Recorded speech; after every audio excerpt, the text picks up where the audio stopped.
అందరికీ నమస్కారం. నా పేరు డాక్టర్ లక్ష్మీ లాలిత్య మన్నవ. సంతాన సాఫల్యత స్పెషలిస్ట్, అశ్విని హాస్పిటల్, ఎల్లారెడ్డిపేటలో పనిచేస్తున్నాను.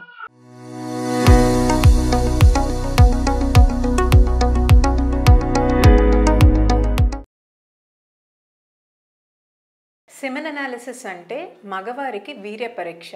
సో వీర్య పరీక్షకి మగవారు ఎలా ప్రిపేర్ అవ్వాలంటే కనీసం 3 రోజుల గ్యాప్తో అన్నా ఉండి వచ్చి సిమెన్ అనాలిసిస్ వీర్యం అనేది హాస్పిటల్లో ఒక శాంపుల్ ఇవ్వాల్సిన అవసరం అయితే ఉంటుంది. 3 నుండి 5 రోజుల గ్యాప్ అనేది జనరల్గా మనం అడ్వైస్ చేస్తాం. 3 రోజుల కన్నా తక్కువగా ఉంటే గ్యాప్, అప్పుడు వీర్యం అనేది తగిన మోతాదులో రాకపోవచ్చు. దానివల్ల టెస్ట్ రిజల్ట్స్ సరిగ్గా రావు. ఒకవేళ 5 రోజుల కన్నా ఎక్కువ గ్యాప్ ఉండిన తర్వాత టెస్ట్ ఇస్తే దాంట్లో డెడ్ స్పర్మ్స్ అనేవి, అంటే చనిపోయిన స్పర్మ్స్ అనేవి ఎక్కువగా కనపడతాయి. సో 3 నుండి 5 రోజుల గ్యాప్, లాస్ట్ కలిసిన తర్వాత కానీ లాస్ట్ సిమెన్ శాంపుల్ వేస్ట్ చేసిన తర్వాత కానీ 3 నుండి 5 రోజుల గ్యాప్లో వచ్చి సిమెన్ శాంపుల్ అనేది, వీర్యం శాంపుల్ అనేది ఇవ్వాల్సిన అవసరం ఉంది. సంతానం కోసం ప్రయత్నించే దంపతులు తీసుకోవాల్సిన జాగ్రత్తలు. నెంబర్ 1 ఏంటంటే ఇద్దరు wife and husband healthy life style, అంటే ఆరోగ్యకరమైన లైఫ్ స్టైల్ని మెయింటైన్ చేయాలి. హెల్దీ లైఫ్ స్టైల్ మెయింటైన్ చేయడానికి ఏమేం కావాలి అంటే నెంబర్ 1 వెయిట్ అనేది సరిగ్గా చూసుకోవాలి. వెయిట్ నార్మల్గా ఉండాలి, హెల్దీ వెయిట్ గెయిన్ ఉండాలి. మరీ హైట్కి మించిన వెయిట్ అనేది ఉండకూడదు.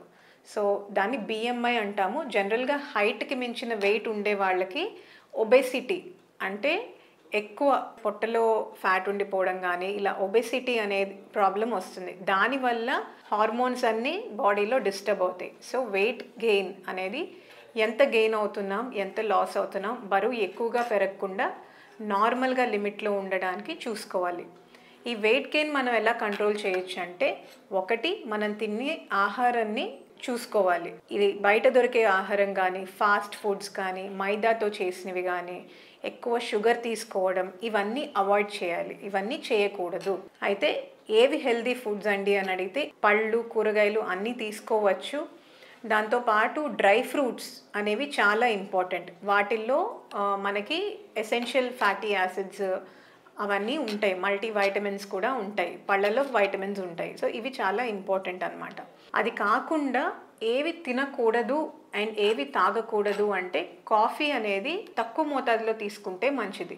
మరి చాలామంది చాలా ఎక్కువగా రోజుకొక 3-4 సార్లు కాఫీ తాగే అలవాట్లు కూడా ఉంటాయి. అవి కొంచెం తగ్గించుకోవాల్సిన అవసరం అయితే ఉంది. మగవారికి అయితే స్మోకింగ్, ఆల్కహాల్ ఇది కంప్లీట్గా ఆపేయాల్సిన అవసరం అయితే ఉంది. ప్రెగ్నెన్సీ కోసం ట్రై చేస్తున్నట్టయితే మగవారు స్మోకింగ్, ఆల్కహాల్ కంప్లీట్గా నిలిపివేయాల్సిన అవసరం అయితే ఉంది. ఎందుకంటే ఇవి రెండు స్పర్మ్ కౌంట్ని చాలా ఎక్కువగా ఎఫెక్ట్ చేస్తాయి. వీటితో పాటు కొన్ని మెడికేషన్స్ అనేవి మొదలు పెట్టుకోవచ్చు. వాటిని వైటమిన్ మందులే కానీ, సో ఫోలిక్ యాసిడ్ అనే టాబ్లెట్ ఆడవారికి స్టార్ట్ చేస్తాము. అలాగే మగవారికి యాంటీ ఆక్సిడెంట్స్ అనే మందులు కూడా స్టార్ట్ చేసుకోవచ్చు. ఒకవేళ వీర్య కణాలు కొద్దిగా లోవర్ సైడ్లో ఉంటే ఆ మెడికేషన్స్ కూడా మొదలు పెట్టుకోవచ్చు. వీటితో పాటు ఇవన్నీ చేస్తుండగానే ఓవ్యులేషన్ టైం, అంటే ఎగ్ ఏ టైంలో రిలీజ్ అవుతుంది అనేది మీరు మీ డాక్టర్ని సంప్రదించి తెలుసుకోవాల్సిన అవసరం అయితే ఉంది.